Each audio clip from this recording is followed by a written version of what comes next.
world changed while America wasn't paying attention. Now, as we watch the pageantry of military parades in Beijing and the chest-thumping rhetoric from Washington, we're witnessing something far more profound than most people realize.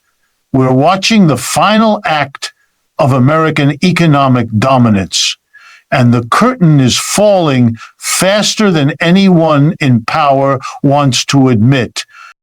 Let me paint you a picture of what's really happening behind the headlines and the bluster. When you see those missiles rolling down the avenues of Beijing, that's theater. When you hear American politicians threatening tariffs and sanctions, that's desperation dressed up as strength. The real story is being written in factories, shipping lanes, and central bank vaults across the globe. And it's a story that should terrify anyone who believes America can bully its way back to unchallenged supremacy.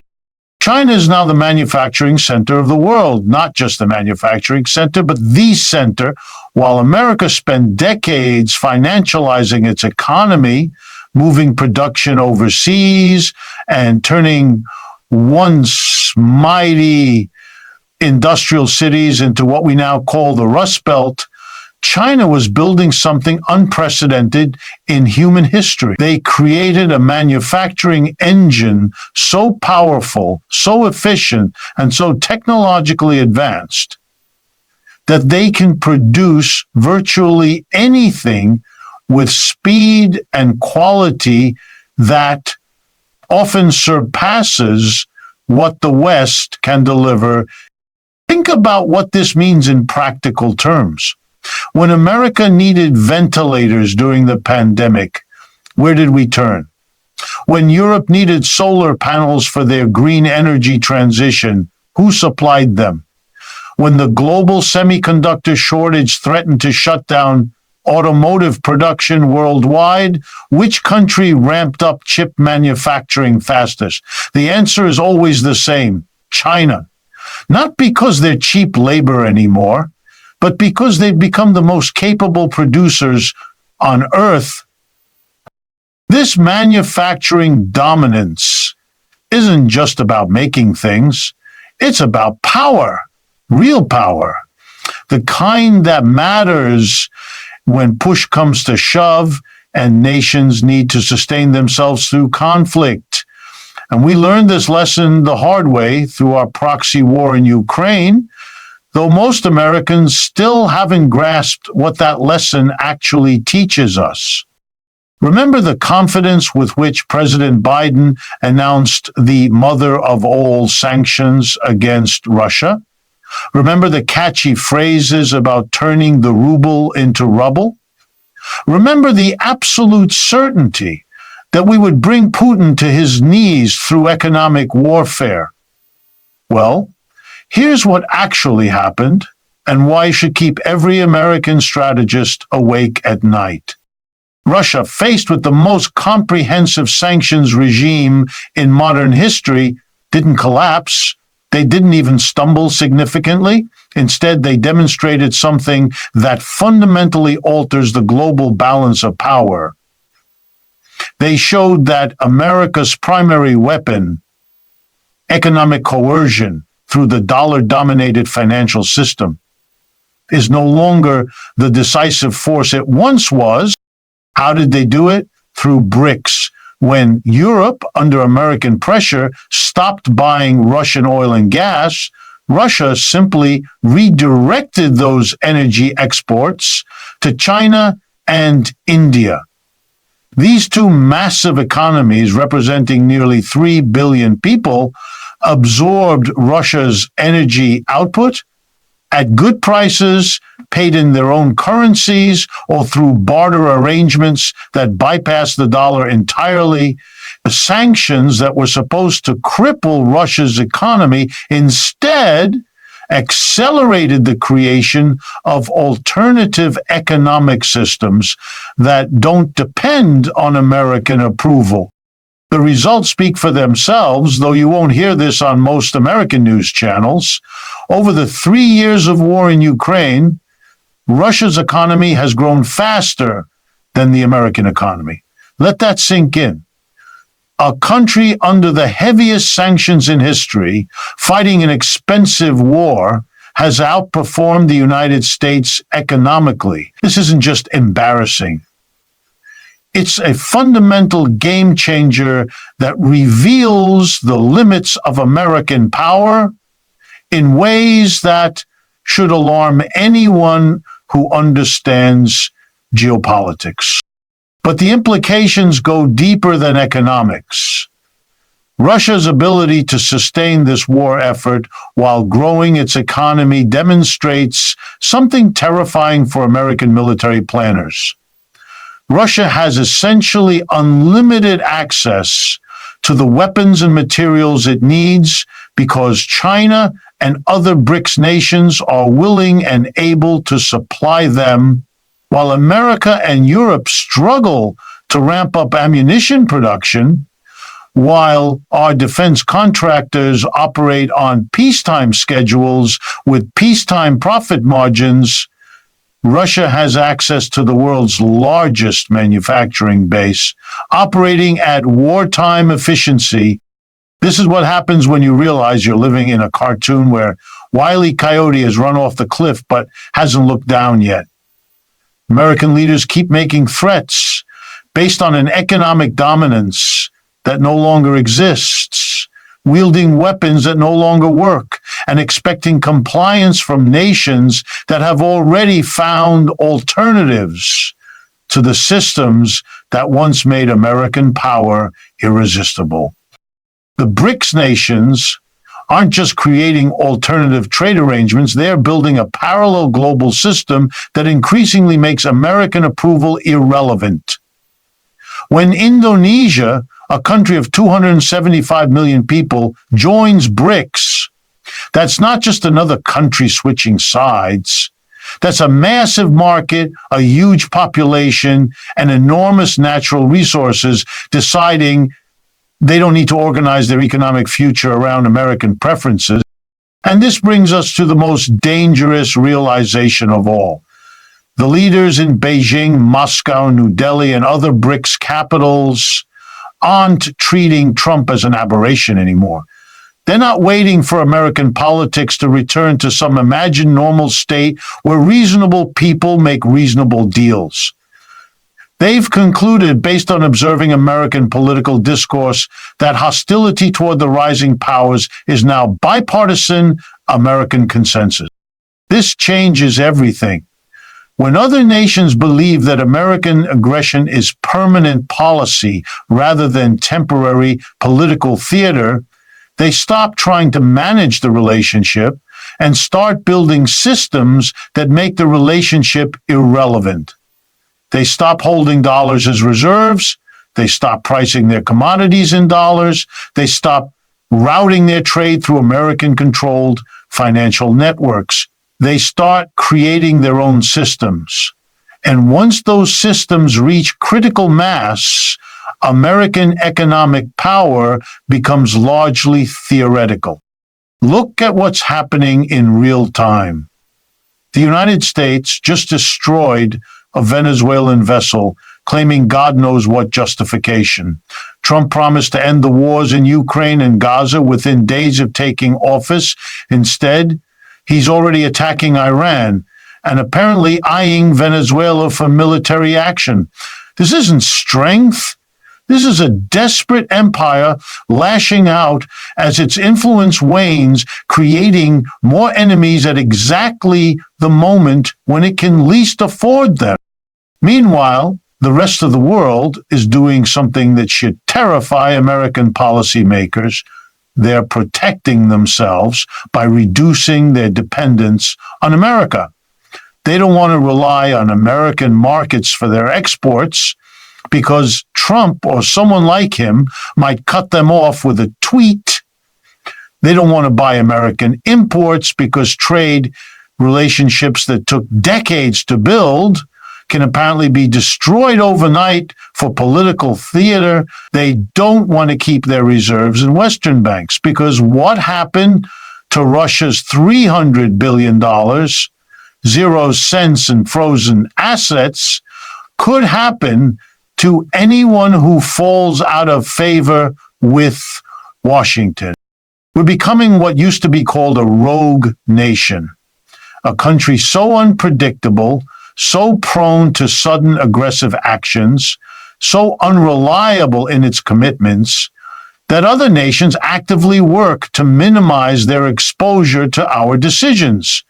When you walk down the street and someone approaches you, talking loudly to themselves, making aggressive gestures, and showing signs of instability, what do? You back away. You find an alternative route, and you protect yourself from their unpredictability. That's what the world is doing to America. The irony would be funny if it weren't so tragic. The headlines from Beijing this past weekend represent a milestone in the global isolation of the United States.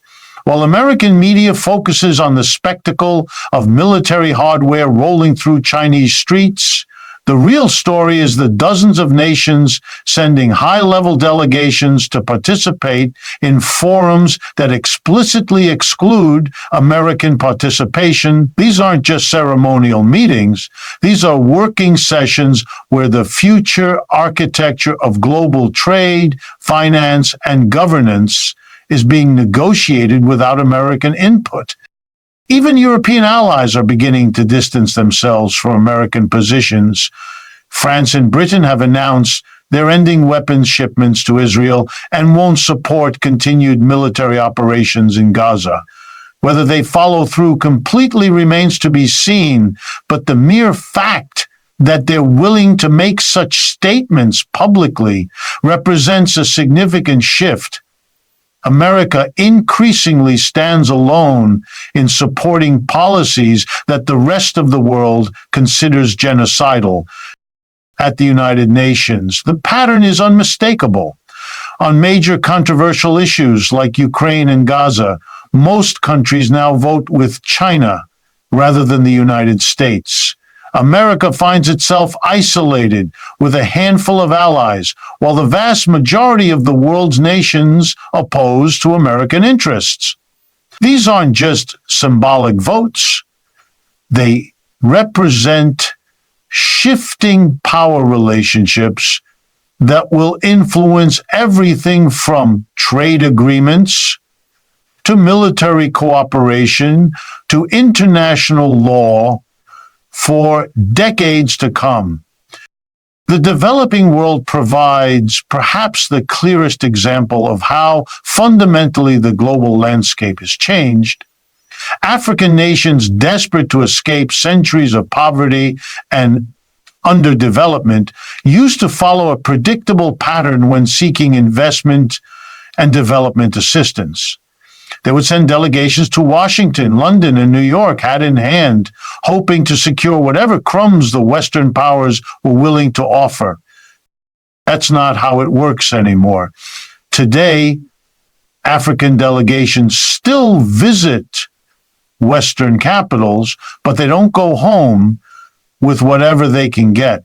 Instead, they fly directly to Beijing, New Delhi, or Sao Paulo, and make the same pitch again. They tell potential partners directly that they're shopping for the best deal, and whoever can offer more gets the contract. This is capitalism, working exactly as it's supposed to, but it's devastating for American influence because American companies and government agencies are no longer automatically the best option available. Travel through Africa today and you'll see the results. Chinese companies are building railroads, hospitals, universities, and power plants. Indian firms are providing telecommunications infrastructure and pharmaceutical manufacturing. Brazilian agricultural companies are sharing expertise and providing equipment. The infrastructure that will define Africa's economic future for the next century is being built by BRICS nations, not Western powers, because they offer better terms, faster timelines, and fewer political conditions This represents a historical transformation as significant as the end of colonialism itself. For the first time in 5 centuries, the developing world has genuine alternatives to Western economic models and Western political conditions. They can choose partners based on practical benefits rather than having to accept whatever terms the formerly dominant powers are willing to offer. The dollar's declining role in this new world order reflects these deeper shifts in economic power. 30 years ago, central banks around the world held 70 to 80% of their reserves in dollars. Today, that figure has dropped to 40 to 50%. The dollar remains the single most important international currency, but it's not what it once was, and the trend is clear and accelerated. Inside BRICS, there are intense debates about how to manage this transition away from dollar dominance. Some members want to replace the dollar with the Chinese yuan, essentially transferring global monetary leadership from one empire to another. Others prefer creating an entirely new currency backed by a basket of BRICS nations' economies, offering the world an alternative that isn't dominated by any single country. Still others argue for a more cautious approach, recognizing that the dollar-dominated system, despite its problems, provided the framework within which BRICS nations developed their current economic strength. They worry about killing the goose that laid the golden eggs, preferring gradual reform to revolutionary change. These debates aren't happening in secret. They're conducted openly in academic conferences, government publications, and international forums. If American policymakers were less focused on dismissing BRICS as irrelevant and more interested in understanding what they're actually doing, these discussions would be general knowledge in Washington. Instead, we live in a bubble where we can still pretend that American preferences automatically determine global outcomes. The tragedy is that the United States could still influence these debates if we approach them with wisdom rather than belligerence. If America proposed an international conference on monetary reform, if we suggested working together to create a more stable and equitable global financial system, BRICS nations would participate. They would send their best economists and negotiators because finding ways for the dollar to continue playing a role alongside new alternatives might create a more stable world than the current trajectory toward complete financial fragmentation. But this requires admitting that other nations have legitimate interests that deserve consideration. It requires abandoning the fantasy that America can simply impose its will on the rest of the world through threats and economic coercion. It requires recognizing that we're living through a historical transition, whether we like it or not.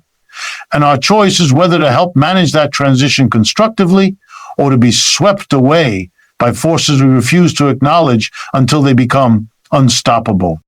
I believe there's hope in the emerging generation of American leaders who didn't spend their entire lives under Cold War thinking. The people who lead us now are products of a time when the world was divided into good guys and bad guys, when America was automatically righteous and our opponents were automatically evil. That worldview shaped universities, communities, and families for 3/4 of a century, and it's proving inadequate to address current realities. A new generation is coming up with different perspectives. They understand that America remains enormously powerful and influential, but they also recognize that this influence works best through cooperation rather than coercion. They see that our current leverage provides an opportunity to shape global systems while we still have significant bargaining power, rather than waiting until we're so marginalized that other nations can simply ignore our preferences. Consider the Ukrainian situation from this perspective. Russia, despite being at war, despite facing comprehensive sanctions, despite losing hundreds of soldiers daily, despite having their energy infrastructure regularly attacked, has managed not just to survive, but to grow economically. They've done this because they have powerful allies who provide them with alternatives to Western systems. Meanwhile, America fights this proxy war without any American casualties, without attacks on American infrastructure, without any direct threats to American territory. We have enormous advantages that we could leverage for diplomatic solutions if we chose cooperation over confrontation, but instead we seem determined to continue policies that have already failed to achieve their stated objectives while creating new enemies and driving more nations into alternative alliances. The same pattern appears in our approach to China. We have massive economic relationships, extensive academic exchanges, millions of people on both sides who benefit from cooperation.